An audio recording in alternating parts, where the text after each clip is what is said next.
Сәлем достар, сіздермен бірге жалпы тәжірибелік дәрігер Нұрманова Асия. Менің каналыма қош келдіңіздер. Бүгін сіздермен бірге кішкентай балдарда, жаңа туылған балдарда кездесетін колики газики тақырыбы туралы айтатын боламыз. Колики газики сіздерді мазалап болды ма? Баланың ұйқысы жоқ па? Бір мезгілде жылай береді ма? Не істейтініңізді білмейсіз бе? Қандай дәрі беретініңізді білмесеңіз, менің видеомды соңына дейін мұқият тыңдап шығыңыз. Жалпы баланың ішінің ауруы, яғни колики газики деп айтамыз. Ал колики дегеніміз не десек, яғни баланың ішінің қатты бірінен соң бірі тырысып ауырсу болып келеді. Яғни бірінен соң бірі болатын бір ауырсыну болып келеді. Ал енді қарайық. Біз коликиді тек қана баланыкі демейміз. Колики дегеніміз яғни бауырда болады. Яғни бұл өттің тастары қозғалған кезде болады. Бүйректе болады, яғни бұл бүйректің тастары қозғалғанда.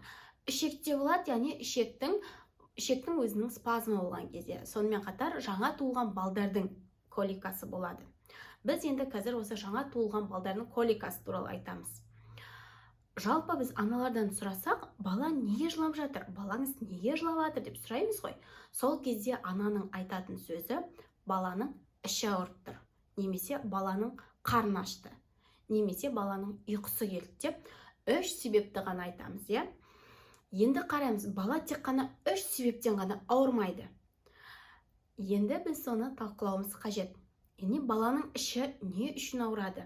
Баланың іші қалай ауырады? Сол туралы қазір талқылайтын боламыз.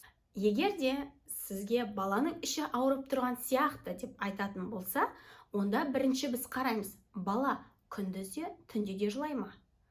Және де бала тек қана бір мезгілде ғана жылай ма? Осы 2 себепті біліп алуымыз керек. Егер де сіздің балаңыз күндізде, түнде де беймезгіл жылайтын болса, онда тыңдаңыз.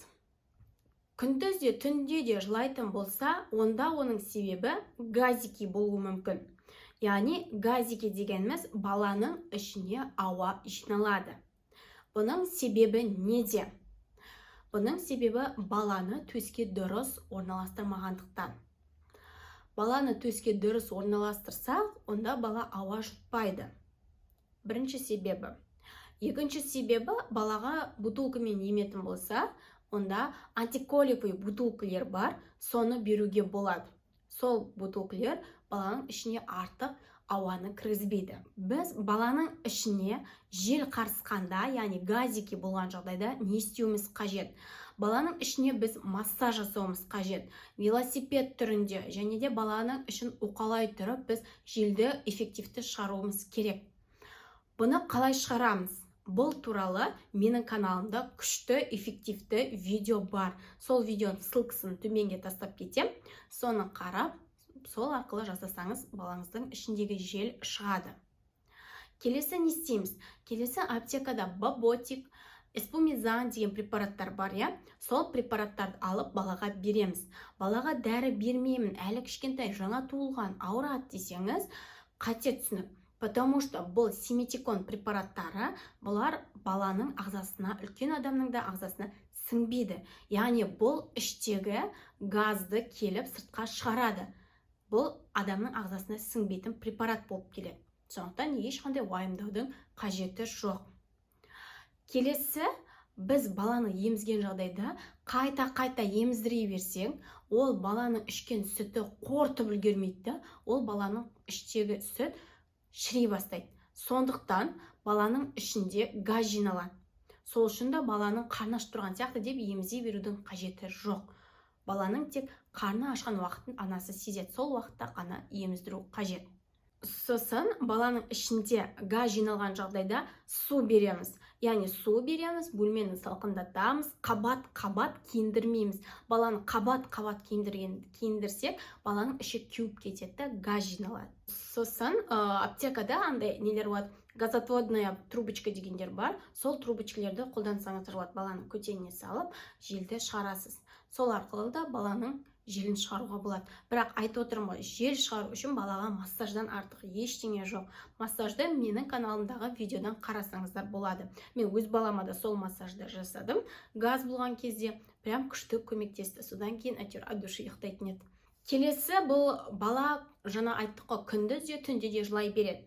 бұл тағы бір себебі газики болуы мүмкін, бірақ газики бұл лактозды ферментінің жетіспеушілігінен. Лактоза деген фермент бар, яғни балада, сол ферменттің жетіспеушілігінен пайда болады. Яғни бұл фермент жетіспеушілігінде не істейміз? Біріншіден біз бұл лактозды жетіспеушілік екенін бірінші симптомдарына қарап біліп алуымыз қажет. Яғни баланың іші көп өтетін болады. Және де мына какашкасына қарағанда пенисте болады, көпіршік сияқты болады. Осындай жағдайда болса, значит, лактоза жетіспеушіліктің, значит, бір симптомдары деп ойымызға болу қажет. Келесі, бұл бала күндіз де түнде де жылай беретін болады. Және де ішіне жел қарсы. Осы жағдайлар ол лактоза жетіспеушілік болып келеді. Бұл жағдайда біз не істейміз? Бұл жағдайда біз бірінші кезекте педиатрға барамыз. Педиатр арқылы біз лактоза жетіспеушілікке анализ аламыз. Яғни углеводтарды тексереміз. Осы арқылы лактоз ферменті жете ма, жетпей ма, соны білуіміз қажет. Егер де лактоза жетіспеушілік дәлелденсе, онда балаға препараттар береді, арнайы препараттар беріледі. Сонымен қатар, жаңағы арнайы лактозды смеске көшуі де мүмкін баланы. Осыны ескеріңіздер. Ал бұл айтқаның барлығы бала күндізде, түнде де жылайтын жағдай. Яғни бірінші себебі ол газики, екінші себебі лактозды жетіспеушіліктің нәтижесінде болады. Ал енді келесі, бала тек қана бір мезгілде жылайды. Егер бала күндіз, немесе түнде тек қана бір мезгілде күнде жылай беретін болса, мысалы кешкі 7-тен түнгі 10-ға дейін сол мезгілде күнде сол мезгілде жылайтын болса, значит, біз балада колики деп айтамыз. Яғни колики дегеніміз, жаңағы айтқанымыз, бірінен соң бірі қайталанып болатын қатты ауырсыну. Бұл жай ғана колики емес, бұл шынайы колики дейміз. Истинные колики дейді. Шынайы колики болып саналады. Енді шынайы колики кезінде біз не істеуіміз қажет? Бұл ана үшінде, бала үшінде бір үлкен сынақ болып келеді. Осының нәтижесінде көп әйелдер депрессияға түсіп кетеді. Потому что баланы бағу өте қиын процесс. Енді қараңыз, колики көбінесе бала дүниеге келгеннен кейін екінші-үшінші апталарында пайда болады. Сосын енді балаңызды аңғарып қарайсыз. Бала күнде бір мезгілде жылай ма? Ол қолдаяққа тұрмай жылай ма? Мысалы, сағат 5-тен 7-ге дейін келіп жылай береді, тоқтамайды. Анасына да көнбейді, басқаға да көнбейді. Сондай ма? Егер сондай болатын болса, ол истинный коликиге жатады. Одан кейін осы жылауын тоқтатады да, одан кейін бала күліп ойнап жүре береді. Значит, вот настоящие истинные колики. Истинные коликиді әлі ғалымдар зерттеп оның себебін таппаған. Енді қараңыз, сіздің балаңыз жылап, бірақ қолға алғанда қоя ма? Значит, у него это характер. Значит, мінезі сондай. Қолыңызға алса қоя қойса, значит, ол мінезі баланың. Ал қолыңызға да көнбей, жатқызғанда, отырғызғанда, жүргізгенде, ешқандай көнбесе, значит, балада истинный колики. Ал енді қараңыз, бала жылап жатыр, қолға алсаңыз да жылап жатыр. Бірақ ішін басып қарайды, іші дейтін үріліп тұр. Мен видеомда бар, іші қалай үріліп тұратын. Ссылкасын тастап кетем.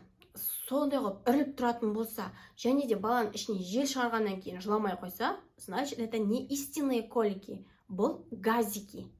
Сондықтан соны дұрыстап шатастырмауымыз қажет.